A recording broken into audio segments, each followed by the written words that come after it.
Another week coming to you live, semi-pre-recorded from the Coachella Valley. I am stuck in the desert. Although I will say it's a lot cooler this week than it was last week. It's like 75 degrees. So hopefully I won't die this weekend when I'm out there. That'd be nice.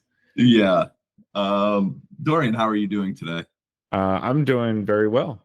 Thank you for asking. I just turned 43 yesterday. Oh, that's right. Happy birthday. My apologies for. Oh, no worries. And I feel great today. It feels remarkably similar to 42, gotta say. Yeah, it doesn't really get special for a while, I don't think, again. So once my first like major bodily deterioration occurs, then I'll start feeling 40, well, hopefully in my 50s by the time that happens, or even later. But anyway, no, I feel great. I'm excited about another year in the life of Dorian Weinzimmer and what it might hold for myself and for all of us. So beautiful. Yeah. Fantastic. I love to hear that. Yeah. All right. Well, also had a great dinner last night. So there you go. Yeah. Well fed. It's always a good thing. This week's episode is going to be a fun one. We are going to dive into the mailbag for the first time. We got a really, really, really intriguing submission from an anonymous person from Northbrook, Illinois.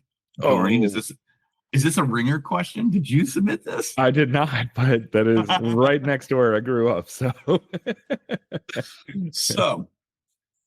to whoever you are, and to anyone else who would like to submit questions to the mailbag, please include your name next time. No, I like the anonymous. I mean, at least the lead-in now is like I'm very intrigued. All right.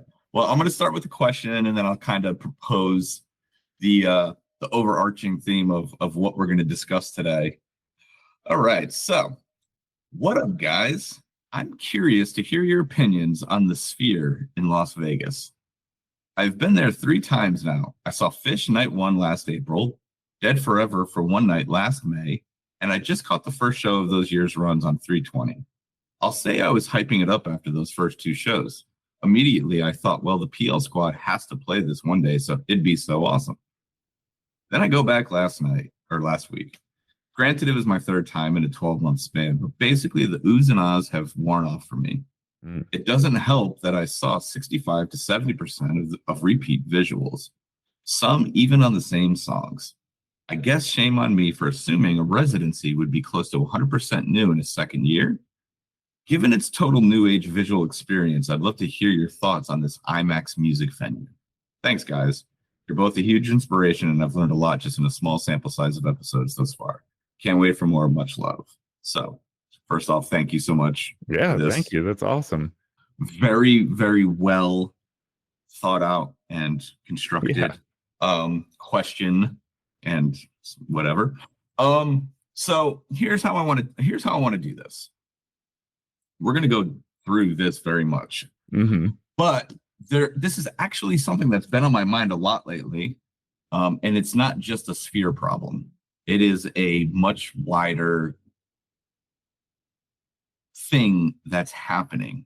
And that is, when is big too big?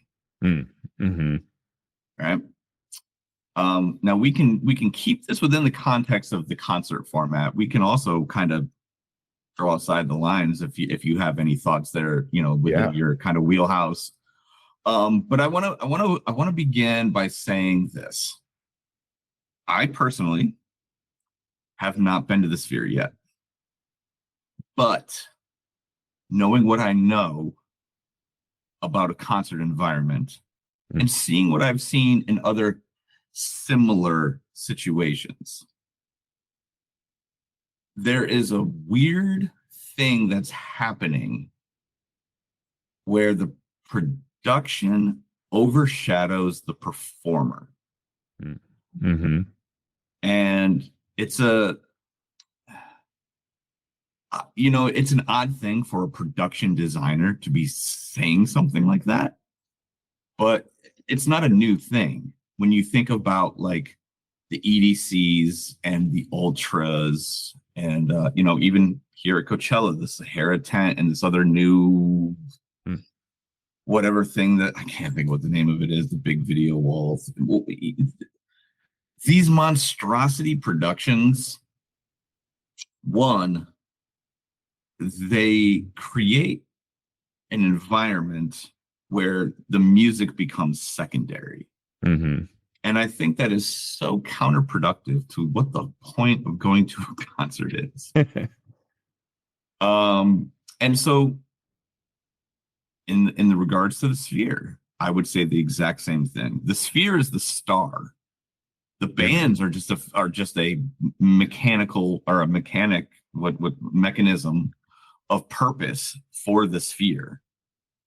Right. So like you're going to the Sphere. Like you're not you're telling people, you're not saying I'm going to see Fish. Where are they at the Sphere? You're saying I'm going to the Sphere. Exactly. That's you could just boil it down to its essential ingredient. I mean, for me, like truly great shows offer contrast and a multitude of experiences within whatever the decisions are that are made within that show. Like we've talked about this in several times, the bigness, the smallness, the quiet, the loud.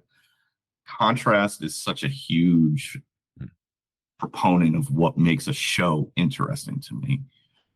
And while you can turn the video off at the Sphere, I suppose, or you can make it super minimal, but like, where do you go from there?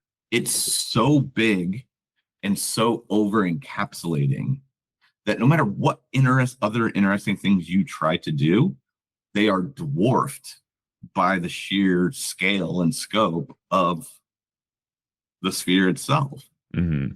So to me, the spectacle of these types of endeavors, the Sahara tent,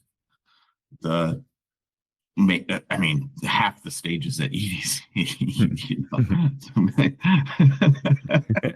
all of these things, right?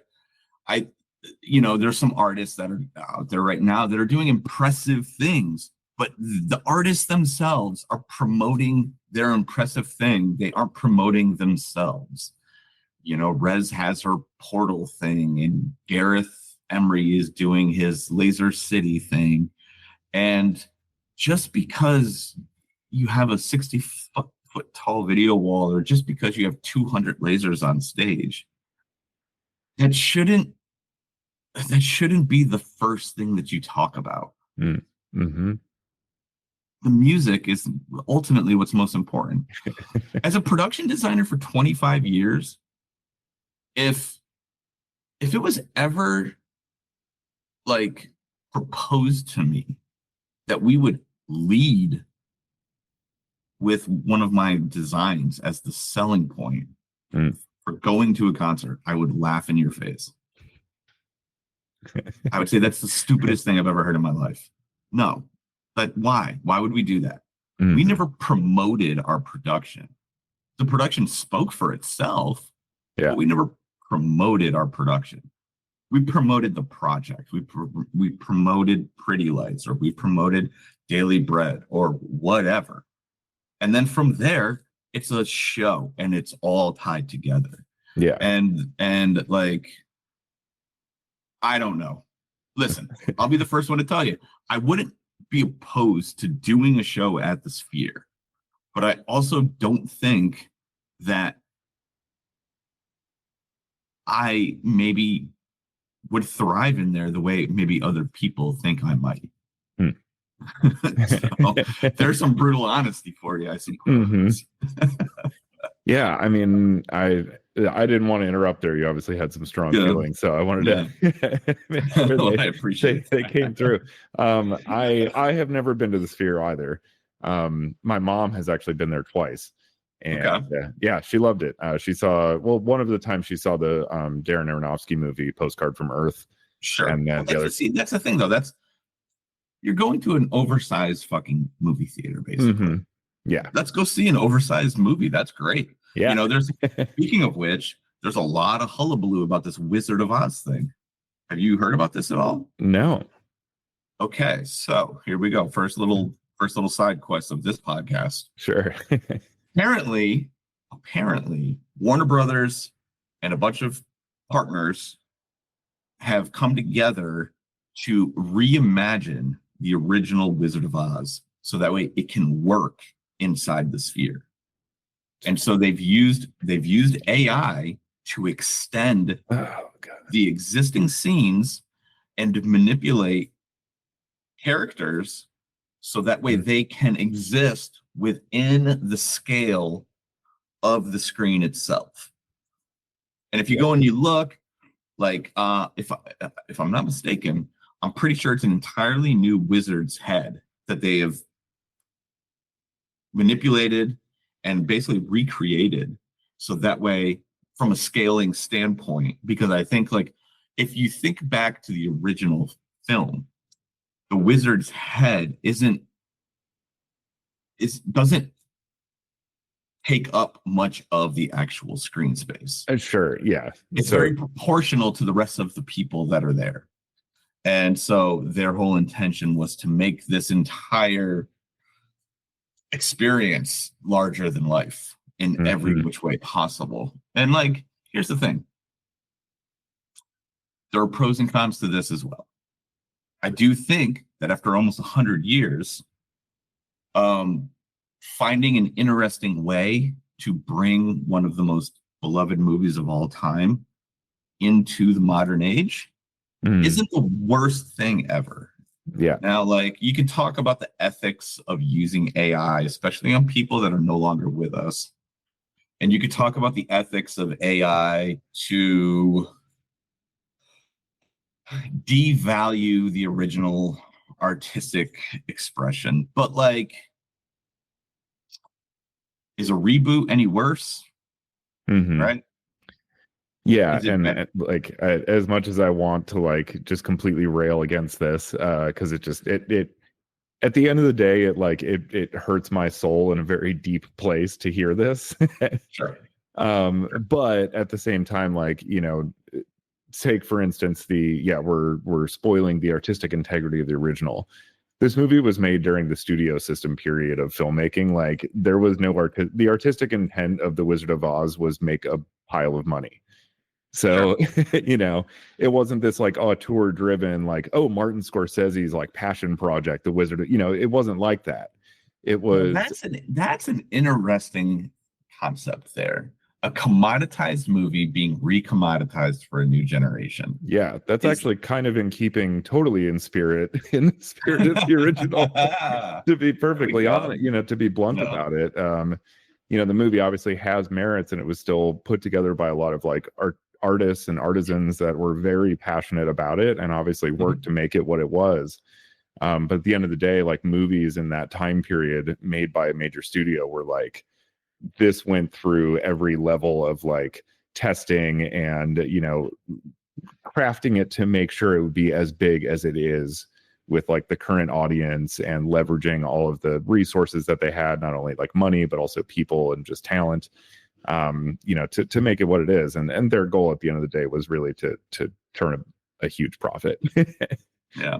So that's very interesting. Kind of that's something that you don't hear many people even consider, is like, we consider it this artistic masterpiece. Yeah. Did the people making it approach it that way? Yeah. So like the intent is interesting, especially with that one, because, you know, because after the fact, of course, it's like it becomes this like huge hit and people are applauding all of its artistic merits.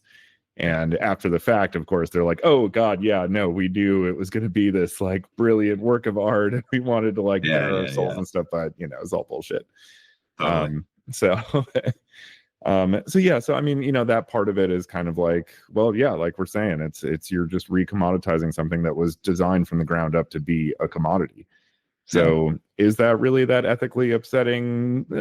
Not as much. You know, again, if it were something that were more like, you know, like made by an artist who maybe even like wasn't even appreciated in their time, like, you know, like like Van Gogh or something, that Yeah. then taking something of his that was all like born out of like passion and poverty and all this stuff, and like, hey, let's dress it up, that Yeah. smells a little worse, as far as the ethics go, Sure. than, something like this. So yeah, like I was saying, something like, if they wanted to, well, I guess Scorsese's still around, but like just going off of that, like, or let's say like, like something like Chaplin, like City Lights or something like that. If they wanted to take that and do something with it, where it's like, hey, we're going to expand it, and like, there's like going to be Metropolis would be a great example. Totally. Like, yeah, where the artist is dead. It was like a real kind of like passion project type of thing. They were doing it for the craft of it, and worked very hard and made a lot of sacrifices to be able to do those things. Taking that type of stuff and having a bunch of, basically like just producers who want to turn a quick buck, honestly, then take that and like repurpose it for something like this, like that, I would take like a huge issue with, from an ethical standpoint. But yeah, I mean, you brought up a good point though. There is always the argument of like making these things relevant to a different generation, as relevant as they were to us, that people who are maybe in their 20s or late teens now that might be seeing some of these things, like, I remember seeing Taxi Driver for the first time, or Requiem for a Dream, or movies like that. But are they?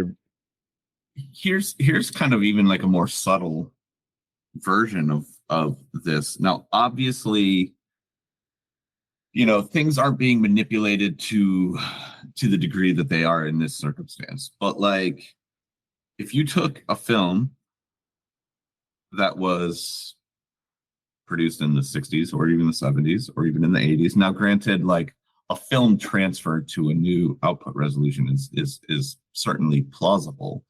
But like when you're upscaling, you're affecting the original,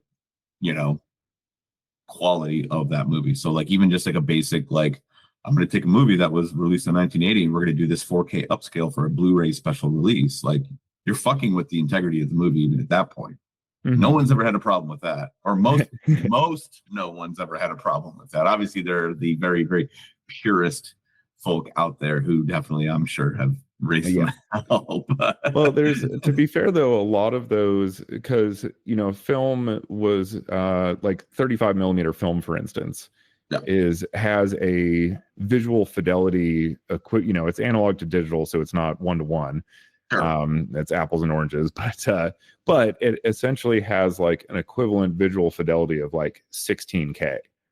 So if they're rescanning the original negative, like there's more than enough information there to actually like scan it at the higher resolution and actually bring something new to the table. So then that's totally whatever. But there are other ones that have been, and generally within because I collect a lot of physical media, within the movie collector world, that type of stuff is very frowned upon, where it's like, oh dude, they obviously had an old like 1080p master, from years ago that they used for DVD and just upscaled that. And that stuff. And you can really tell, but man, some of the like 4K scans they're doing of original negatives now are just like stunning. But I mean, it brings up a really good point though, is like, it's one of those things where it's just a slippery slope, and once one tiny little thing is okay, then why isn't everything else okay?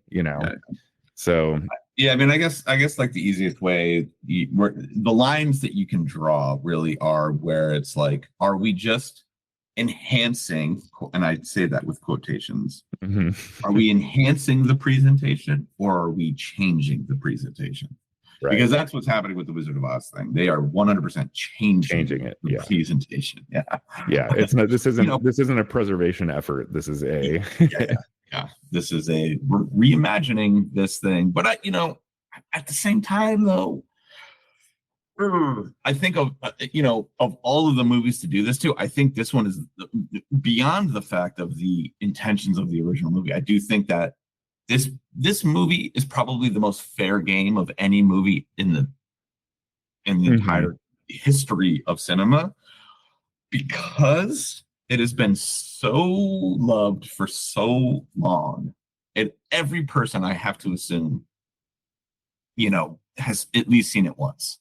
Yeah. So you're Seriously. not, you know, especially if you think about all those years where they do the 24-hour marathons and like,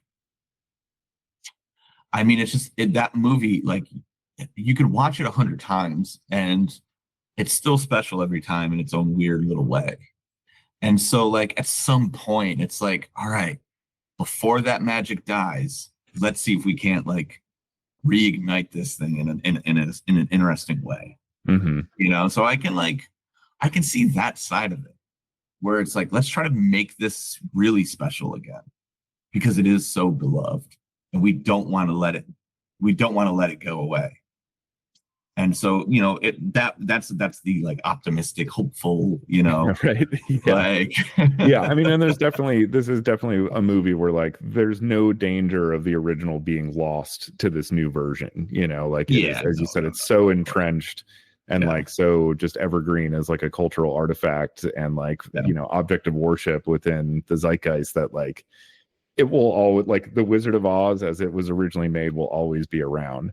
And I mean, it's also, that's a movie that's undergone a lot of restorations and touch ups and and things like that it's, who knows how much of that was done with like, was the original cinematographer there when they restored the original film, to like verify that like, yes, you're restoring it to like the level I shot it at and what I wanted to, so there's a lot of really interesting considerations with film preservation that come along that you don't really think about. You think it's like, oh, it's this physical piece of film. You just like, you got to get the mold off of it or whatever, whatever the cleanup entails. But there's a lot more to it. Like they do actually like dim and darken. And with any good restoration that's done, they refer to old prints of the film, people who are still alive that were part of the production, things like that, to guarantee that it's got the right level of like tint and exposure to it once they restore it.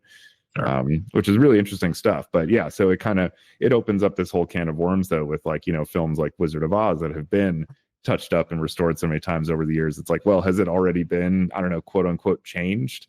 Is it even the original object anymore? we watching the movie that we think we are. Right. So what led us down that path? Your mom has been to the Sphere, right? Correct? Yes, Twice? correct. She saw Postcard from Earth, and then she also saw the Eagles. Okay. But yeah, no, I've been just curious about the mechanics of like, creating visuals for this place. Obviously, they've all got to be like bespoke and like made just for that fucking place. Yes. Okay. So that's a good point. So, and this goes to our question that we received. Yeah. So the process of creating the visuals for the Sphere is a massively expensive undertaking. Like beyond whatever number you think it is, probably multiply it by any other series of numbers. I mean, I'm not even fucking kidding. Yeah. So the storage alone costs hundreds of thousands of dollars just to store the content. To produce the content. Now, obviously, that's really up to each artist. How far down the rabbit hole do you want to go? I can tell you, obviously, I talk to people within the fish camp and stuff, and knowing that their singular, most 100% truest intention was, we cannot repeat anything over 4 shows.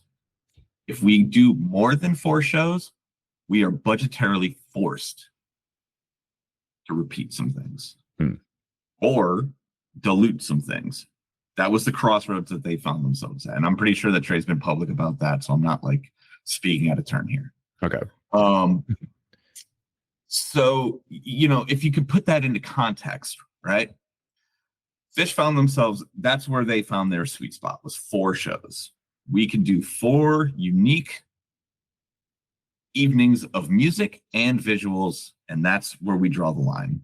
Which is a crazy amount for how much they do per show. Yeah. Those guys invested a lot of money into that show. I'm not going to say how much. It's a lot.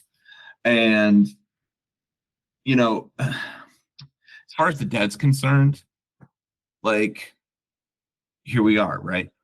like they've always been known as sort of on the forefront of production, but when you really think about it,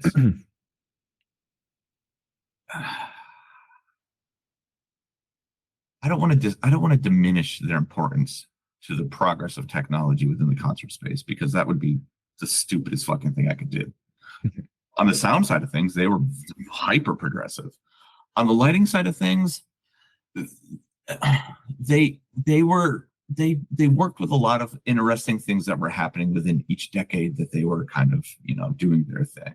Mm-hmm. And so I'm not sure how much responsibility they can take being the vehicle of progress, but more so being open to the progress that surrounded them.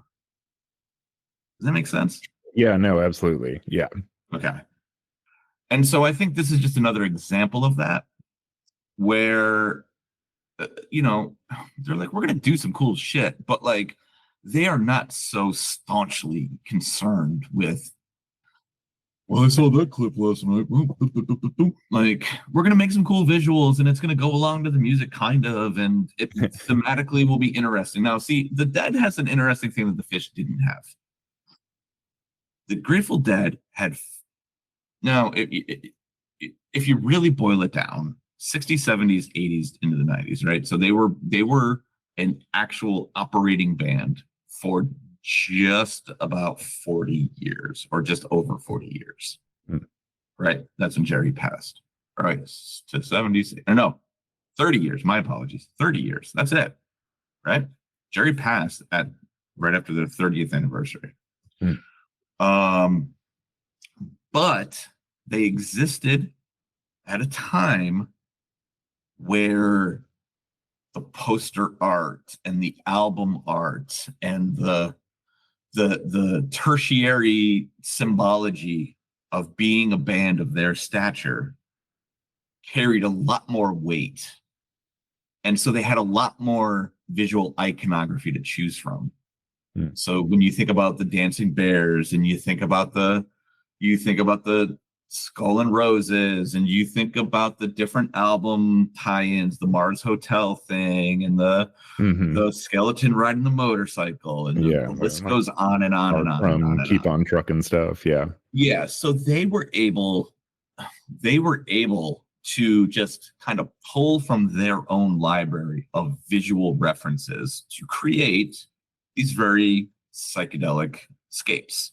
And then from there, they got really clever with incorporating iconic venues, and so their visual presentation was this really interesting kind of like historical look back at all of the things that the Grateful Dead has done and has been and has looked like and has presented out into the world. And like Fish didn't have that.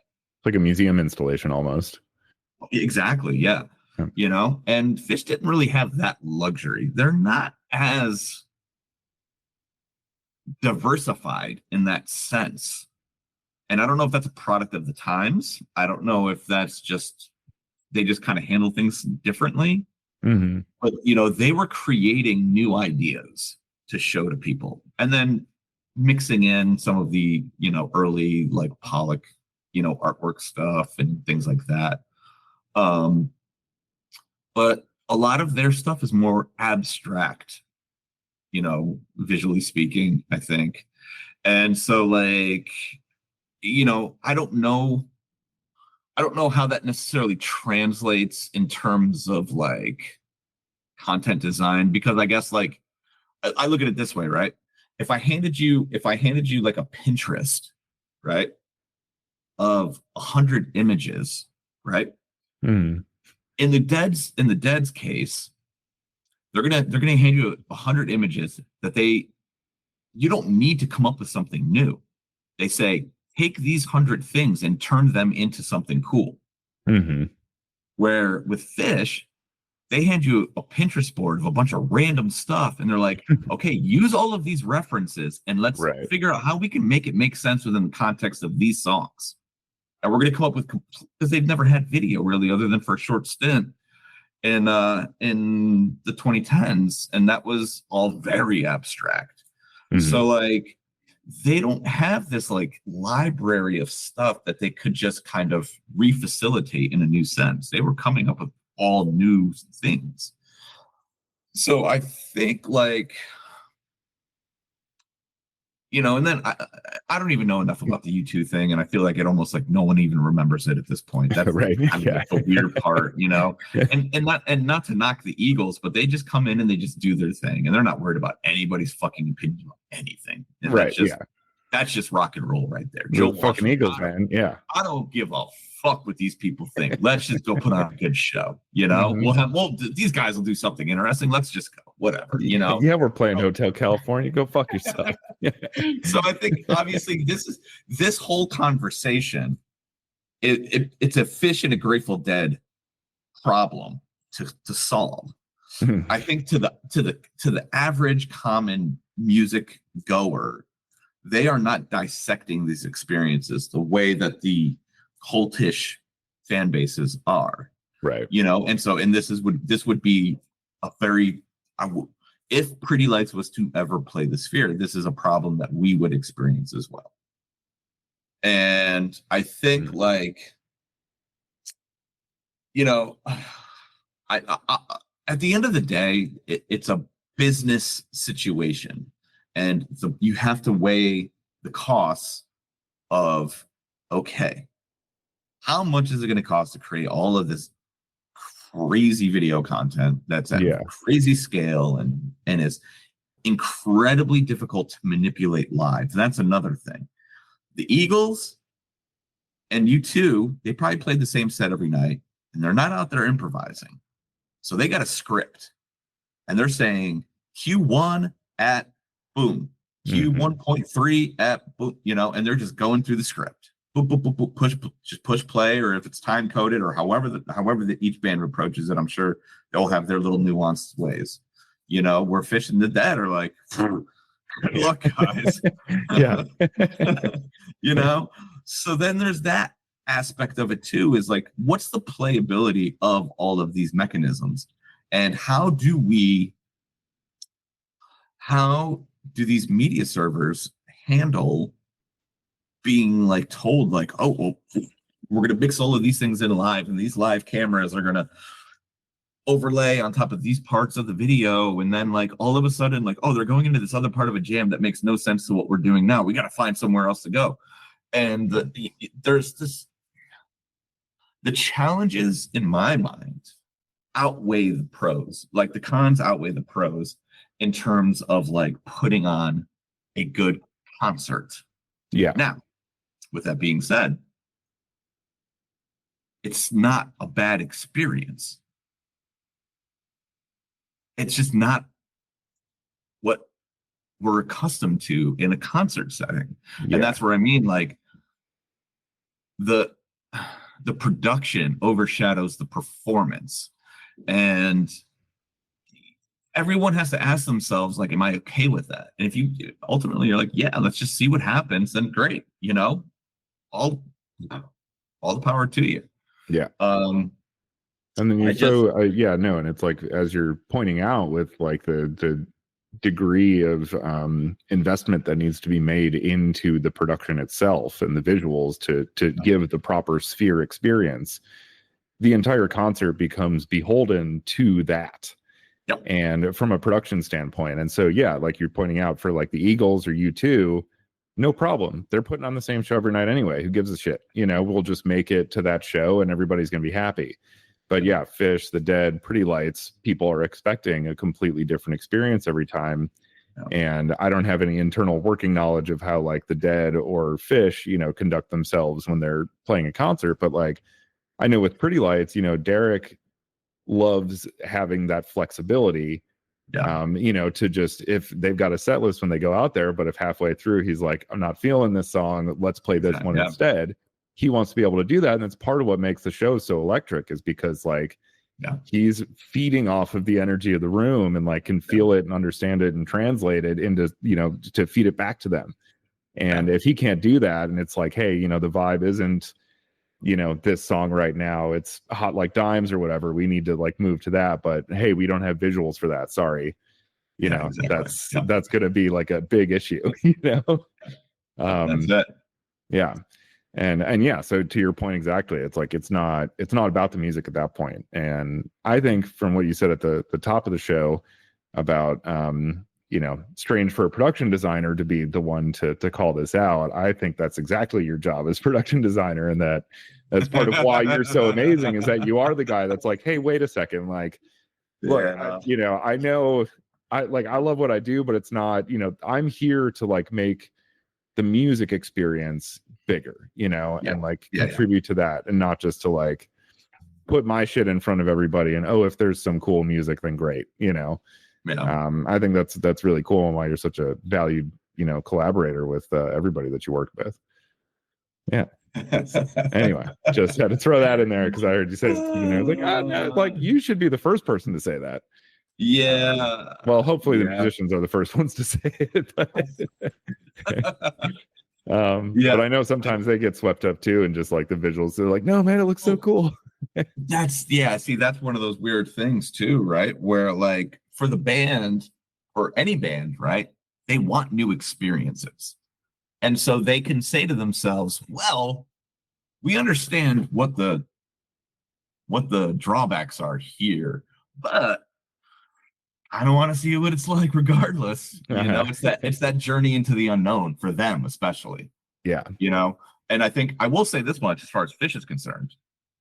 Them playing at the Sphere had some really interesting byproduct results because of the way that the PA is situated behind the stage.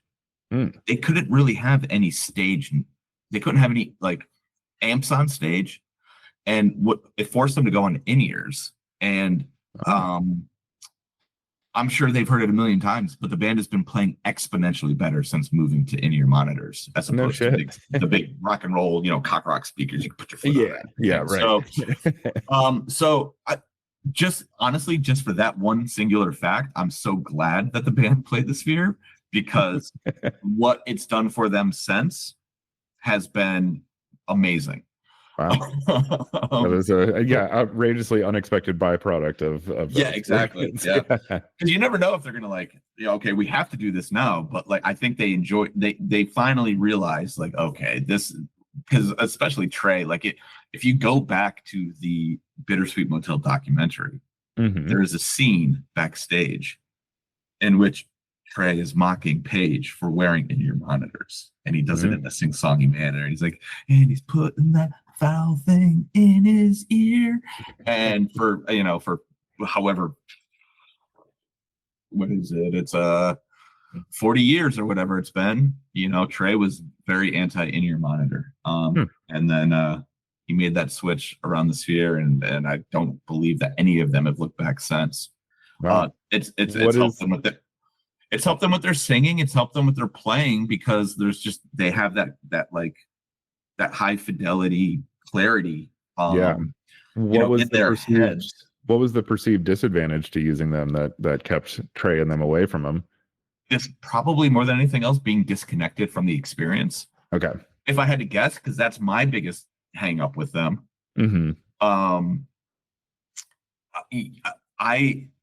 Now, granted, the in-ear technology has come a long way. They have microphones built into into these little headphone thingies now, so like you can actually pipe in, like the audience noise within your perspective, and there's all sorts of different ways now to make it sound more natural and less isolated, but still have that clarity. Okay.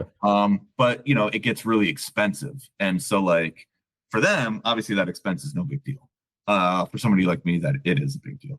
And so I'd rather just not wear them, and I'd rather not pay $5,000, so that way I can kind of hear things a little bit better. So that's interesting. I hadn't considered that, because I actually do the same thing on film sets when I'm working with like dialogue. Usually you'll have like, you know, they'll have directors headsets that you can put on like little headphones and wireless packs so you can hear through the mics. But I always felt like, I kind of like to be close to the actors and just like right in there and just kind of watching the scene. You know, I've already talked to camera and audio about like what I want, so I expect that like they're getting that done, you know. I just want to be able to like kind of be in the moment and be in the scene with the actors and like really watch them and respond to them. So I've always felt that the ear sets, you know, kind of disconnected me in a way. But there've been some more recent experiences where it's just like commercial shoots, things like that. We're shooting in a bathroom or whatever. There's just no room for me to be in there. So I've got to be in another room and I've got to use the headset. And guess what? I can direct just as well with the headset on as without it, you know, and it turns out in some ways, I do catch like little subtle things that like, hey, if I were standing there listening, I probably wouldn't have heard that inflection. But because I'm hearing it through this super, super high powered mic, I totally caught that. I'm like, no, we got to adjust that, you know? So I see the benefit, but you know, when you really boil it down, right? There's no perfect scenario. There's no such, in a live environment, especially, there's no such thing as a perfect scenario. Now, what there is there's a series of trade-offs, and it's up to each and every person to weigh what those trade-offs are, which ones are the most valuable to them, and you make your call from there. You know, so like for me, like, you know, I've had this conversation with Derek a million times as to why I believe that in-ears are detrimental to my portion of the performance to our show, because it does take me away from like communications. And I actually find that from an audio standpoint, because I have the luxury of getting the PA, right, where the band doesn't have that. They each have these individual monitors things. So it's a very different experience. But like for me to hear the music traveling through the air, it's a very different thing to be able to kind of, what's the best way to describe this? To interpolate the music that the audience is hearing, right? If I put these things on, I am hearing things differently than the audience is, just inherently, because a monitor mix is so much, it's closer to like if you were listening to Spotify or whatever. You know, you're getting that the true sound of the band. Yeah, like if you've been to a concert and then listened to like the live album, you know, that was produced from it, or it's a very different thing. Yeah. You know, each speakers offer their own translation of the music. How is the PA tuned today? How are the subs pushing the air through this room? And then ultimately, how is the audience perceiving this music? I want to perceive it the same way they are. So then that way I can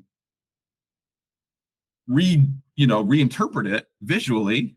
So that way it makes sense to them, because I'm doing the light show for the audience. You know, at the end of the day. So like, right. So if I'm listening to this very, very isolated mix and I'm just dissecting it, you know, based on this in my head, I may be doing things completely differently, and the audience may be like, what the fuck is he listening to? Because it's not what we're listening to. Right. I was on ears for a few years there back in the 2010s. I couldn't tell you what years, but I was on ears for a good 2 or 3 years, and I found it so strange. And I eventually just got the courage to be like, I can't do this anymore. It's not working for me. You know, and I still get a little bit of slack for it here and there. And, you know, I feel like I try to explain myself the best that I can with the best intentions of like, hey man, this is really important that this experience stays kind of naturalized for me. Yeah. And I think that's like, but that's the bigger whole thing of like any concert to me, right? Like the minute that the production becomes so big, it feels unnatural. And like, you lose all purpose of what the fuck is actually going on in front of you. Right. Yeah. If the audience can tell and feel it, and I've felt it at shows before where it seems like the whole thing was kind of put together in a laboratory, you know, or like, or is, you know, it has this sterile quality to it where it's like, okay, you've got all this big stuff happening, but like I'm getting no jolt from it whatsoever. You know, it's just totally inert, and it's wild to see, but I get that where you're coming from, especially things like, you know, being, you know, the type of music that Pretty Lights plays, which is however you want to describe it. It does have a lot of bass, and, you know, and that through inner ears versus like, as you pointed out, in different rooms, like the way that travels like into your body, and like, you know, that you actually feel it kind of in your bones. it's different space to space, and even like where you're standing in that space. So it's like you get this really unique experience standing exactly where you are, feeling that energy that the same that people around you are feeling as well, and like that kind of connection. Yeah, I can only imagine for doing what you do, and how reactive it is. It's basically, I mean, we say in film all the time, acting is reacting. It's like that's kind of what you're doing. You're in a way, you're acting with the lights. I mean, those are the emotions and the feelings and the energies you're playing with, much like an actor does when they're on a scene, and reacting to the music around you. It's like, it's really cool. Yeah.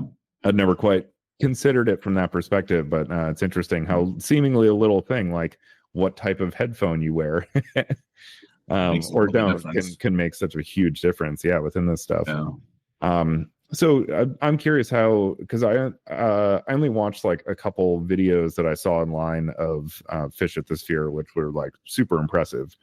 But so how did they deal with the improvisational thing? Did they just kind of have like, hey, this is going to play for like 10.5 minutes, or we can loop part of it? Or well, that was the whole thing, was like, that's why they had to limit themselves to 4 shows, because they were able to make enough content that they could manipulate live to facilitate 4 shows. Okay. That's where they landed on it. Yeah. That was that decision. So like they had their stuff for specific songs. They basically had a few different buckets, right? They had like the stuff for specific songs, they had stuff for jamming, and then they had these kind of like gimmicky moments that would happen, throughout the course of the weekend. Okay.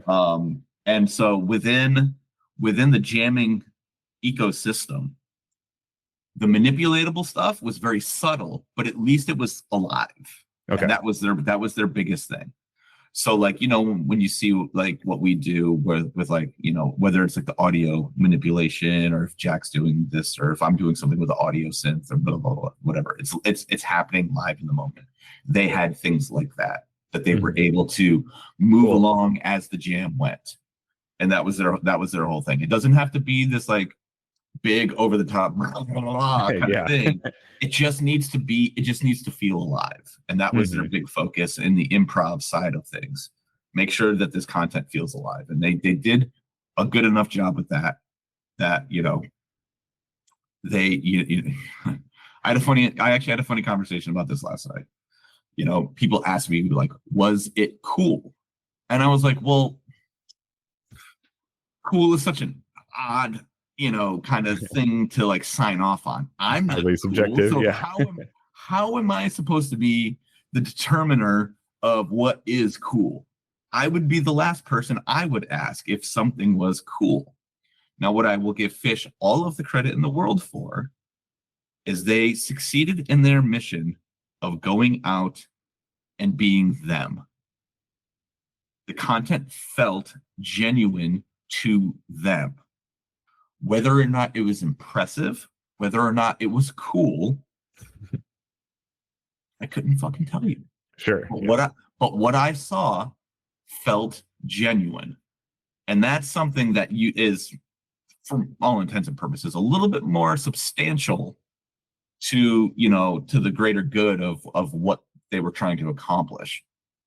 Because like, here's the thing: Fish has never been cool, really. Like they're not like they're not the cool guys in the room more often than not.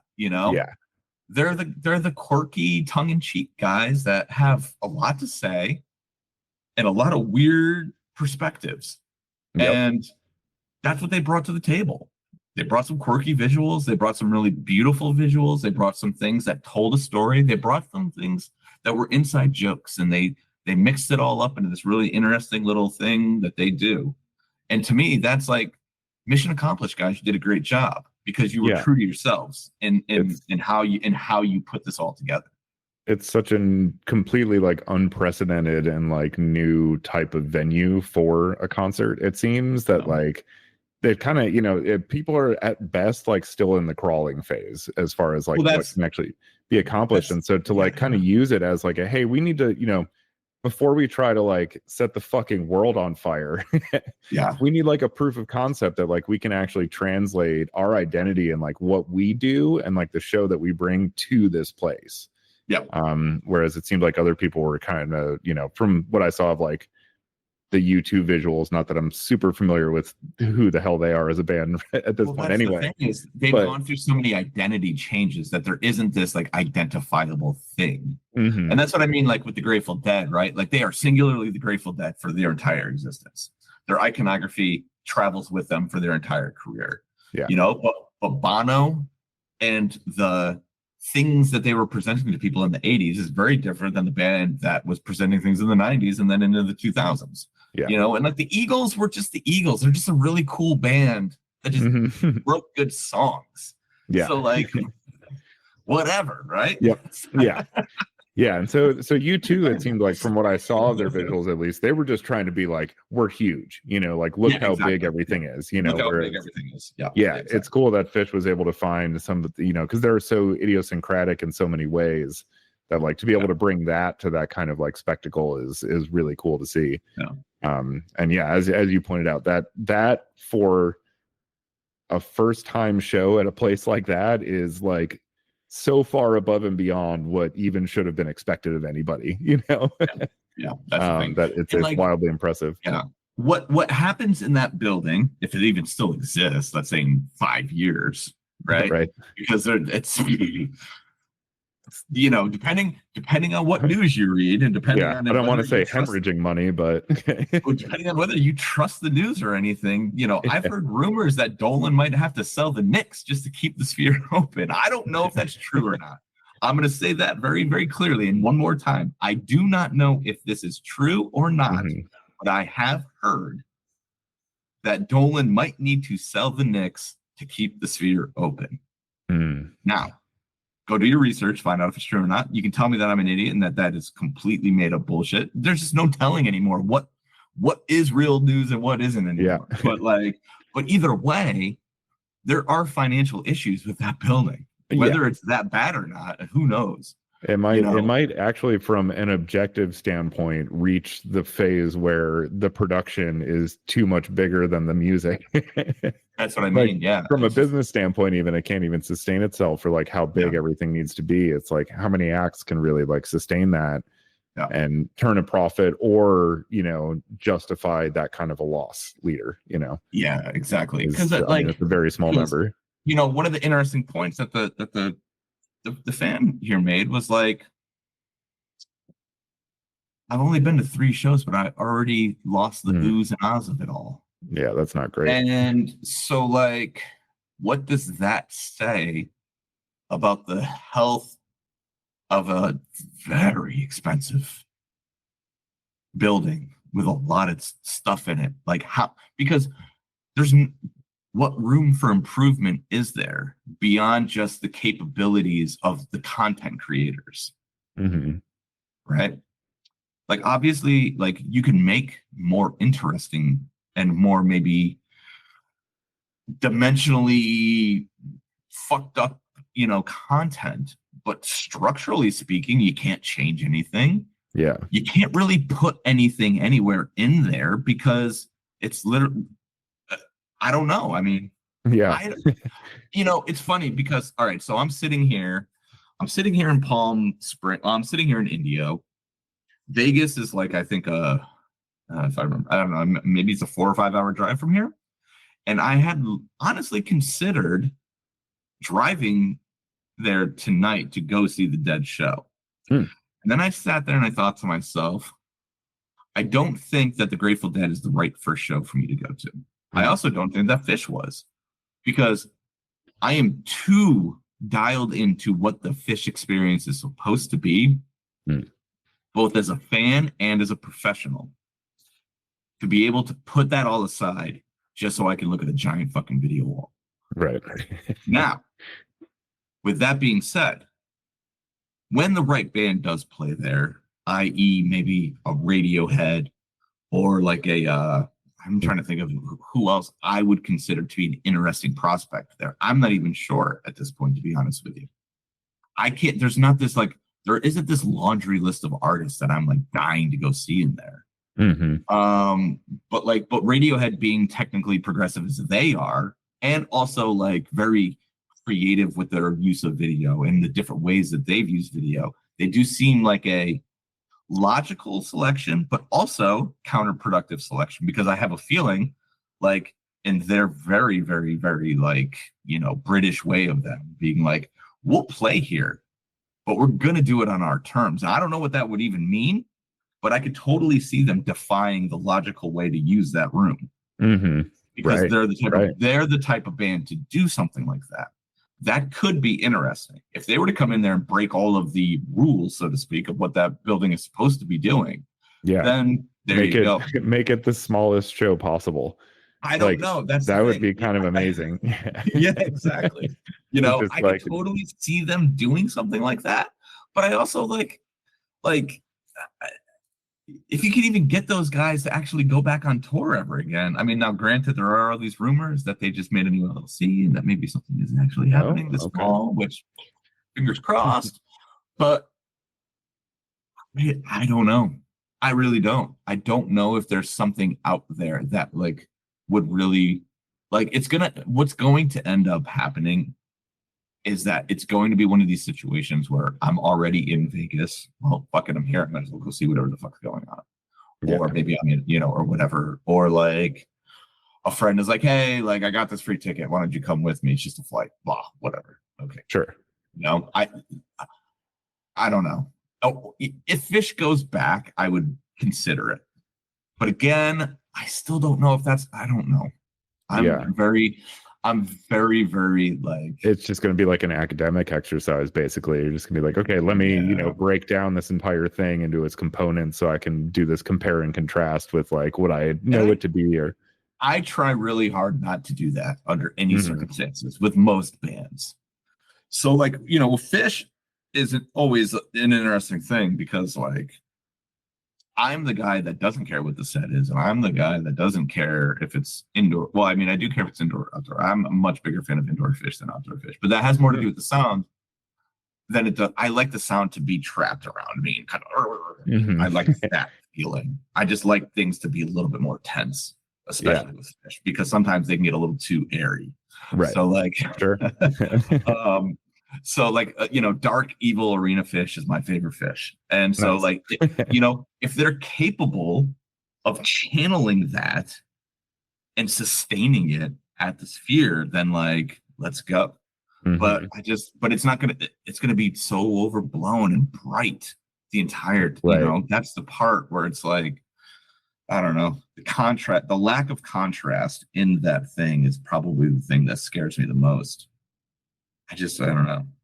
But I don't know. No, I mean, it's really, again, you make a really good point about it. It's going to take someone, and Radiohead is probably one of the few people that have like, I guess not only the success and the resources to do something like this, but also the artistic integrity and drive to do something like this. And the fuck you attitude. Right. Yeah, exactly. Yeah. Yeah, exactly. So like, that's, for a lot of people, as you pointed out, the appeal of playing the Sphere is it's the fucking Sphere. Yep. But for them the appeal would be like, how do we say fuck you to the Sphere? It would be such a different way of approaching it, and they would end up doing stuff that nobody who's like holding it in this reverential position would think to do with it.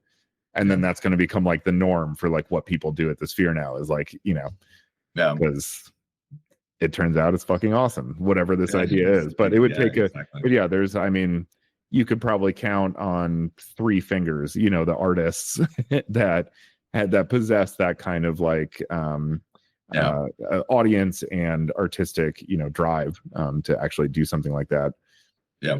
I don't even know who the other ones are aside from Radiohead. I don't either. I honestly don't. The Talking Heads 30 years ago, maybe.